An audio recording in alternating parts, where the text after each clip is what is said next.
This is George Frangeskides, Executive Chairman of Alba Mineral Resources, with our AGM presentation for 2023. This is our disclaimer.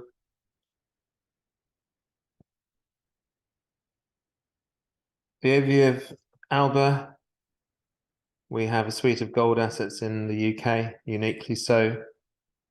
Significant investments in stable jurisdictions with Green Rock Mining in Greenland and Horse Hill Oil Project in southern England. Our focus has been on brownfield projects, and we are also looking at expanding our portfolio by the acquisition of complementary assets. Clogau St David's gold mine is our focus in the UK. A permitting decision is hoped for shortly in respect of dewatering and exploration of the primary Lower Lechfraith target.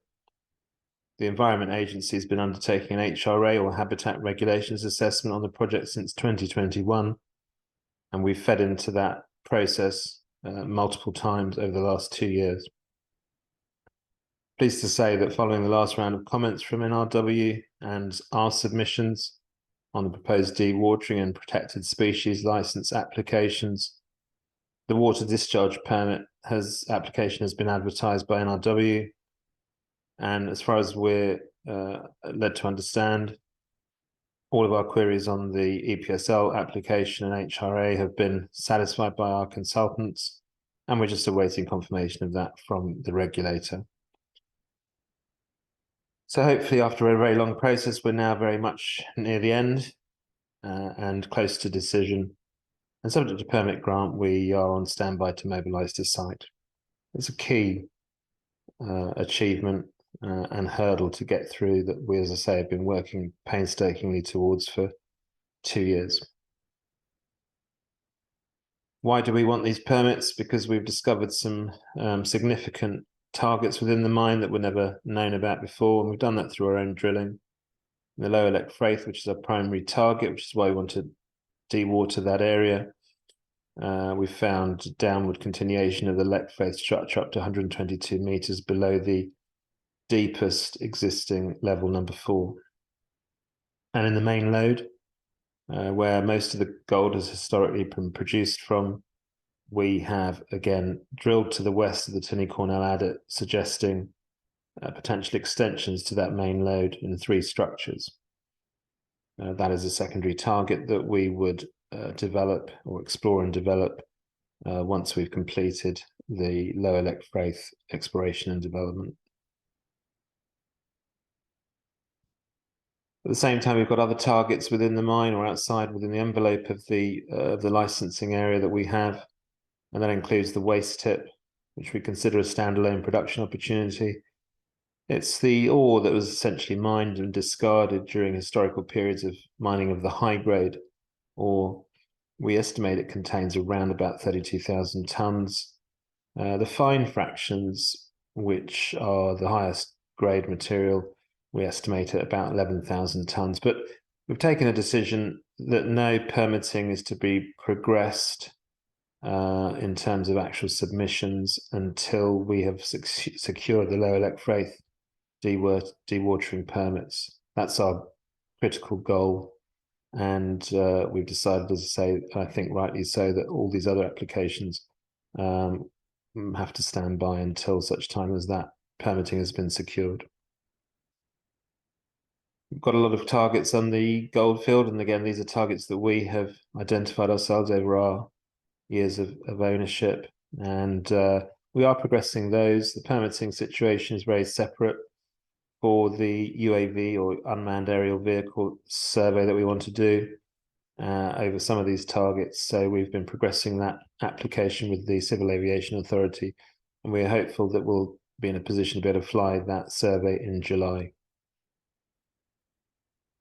One of the reasons we've got into Welsh gold is it always attracts a premium price, has done over time, and of course gold is a very good place to be right now. It's seen as a hedge in volatile times and a safe haven for investment, and the price is around about $2,000 an ounce, which is it's at a multi-year high essentially.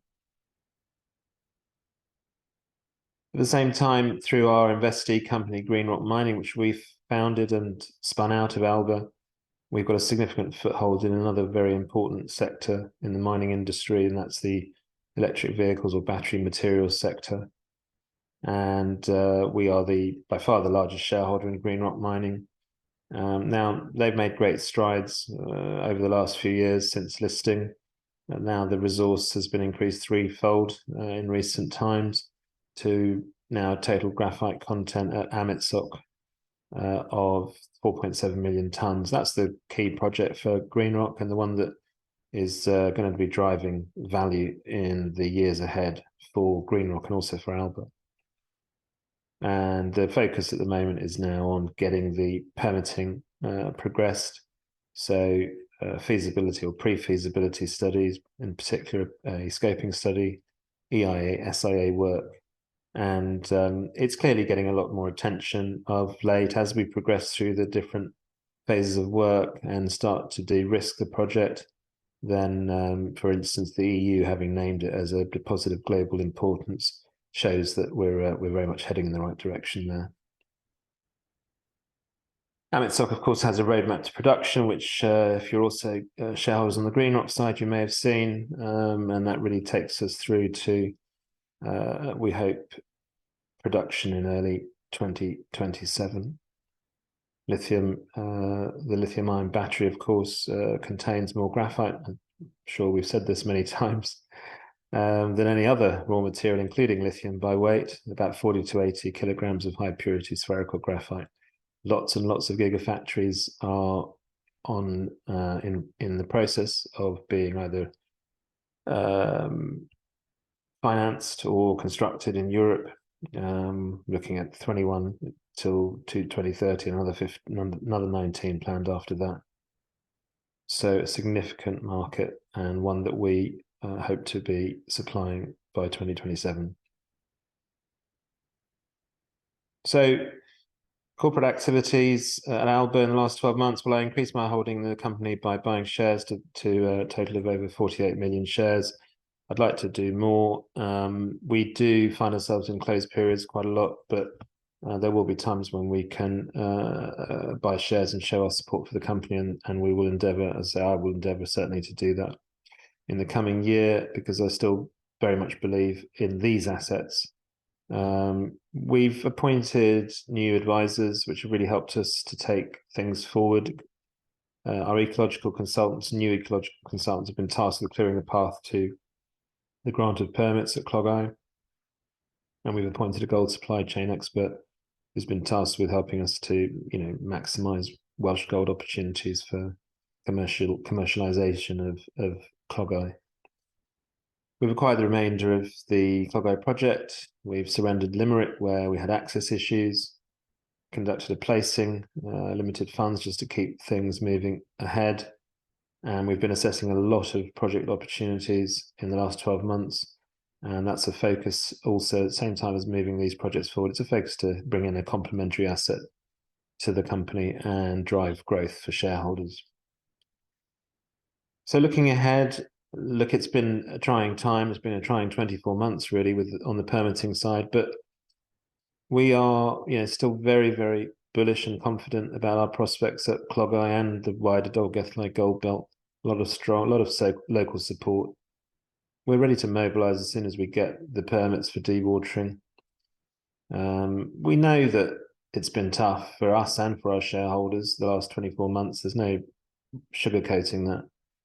It's been incredibly frustrating. But on the positive side, once this HRA process is completed, which we hope it will be very soon, it'll provide a framework for us to hopefully have more streamlined permitting applications into the future.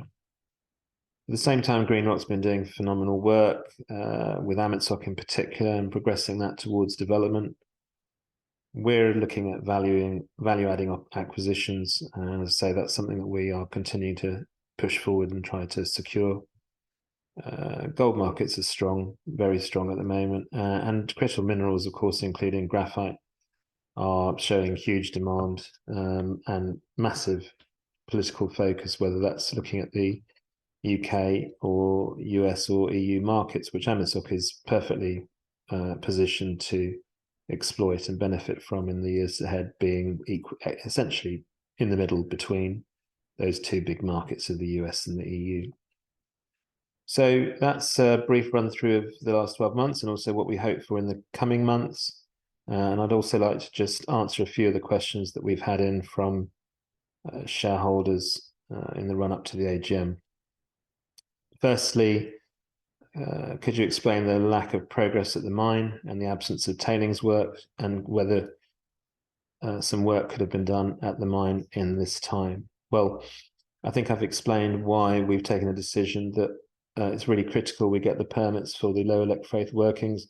Permit applications go to the same teams at the regulators, and we wanted nothing to detract from the focus on these permits and getting them granted. It has been a very long process and a huge amount of work, time, money, and resource has gone into it from our side. So we cannot afford to have anything distract or detract from that process. So as soon as we have the permits for dewatering in our hands, then we will crack on with permitting for the waste tip.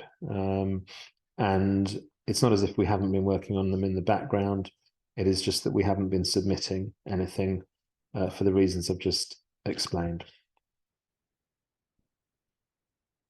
Are our water permit applications now duly made? There's a question about why our applications are not able to be viewed on the NRW website, which is now open for public consultation. Well, duly made just means that our applications are valid, and they are valid. So I think that's been the case for some time. The applications, I think that was a glitch or a process issue. They are now, as I understand it, on the NRW website and able to be viewed. So hopefully that answers that question. Has the HRA been approved? Meaning no further information is required by NRW for the HRA and EPSL applications. Well, as I've explained, we think we're close to the end of that process, and these matters will all get assessed and complete at the same time. So the protected species license, the water discharge permits, the HRA, they will all get essentially approved at the same time, and that they come as a package essentially. Talk of future projects. Will Alba focus on gold or be open to any other opportunities? Well, we'll definitely be open to other opportunities. We're precious metals focused, but of course we've got a significant interest in green rock mining, which is critical minerals. So we retain an open mind about projects, and we've certainly been reviewing a huge number of projects in the past 12 months. It isn't easy to secure good assets, and certainly not at the right price or stage of development, but we continue to review projects on a daily, pretty much a daily basis. Can you provide some insight into Alba's current thinking on Horse Hill and the future of its investment? I think nothing's really changed on that front. We still say we'd stay with the project for the foreseeable, but we'd also look at exit opportunities if they arise that make sense for our shareholders. Now, there has been a farm-in prospect announced, subject to shareholder approval on the HHDL side. And we just have to be very conscious and careful that deals, farm-in deals or other deals that are put forward are actually going to be beneficial for us as a shareholder of HHDL. And we're in a very particular position there, and it is something that we're very conscious of. So, but certainly that is a good indication that there is still interest, significant interest in the Horse Hill field from third parties, which is a good thing to see. I think that answers some of the questions, at least, that we've had in, and thank you very much for listening.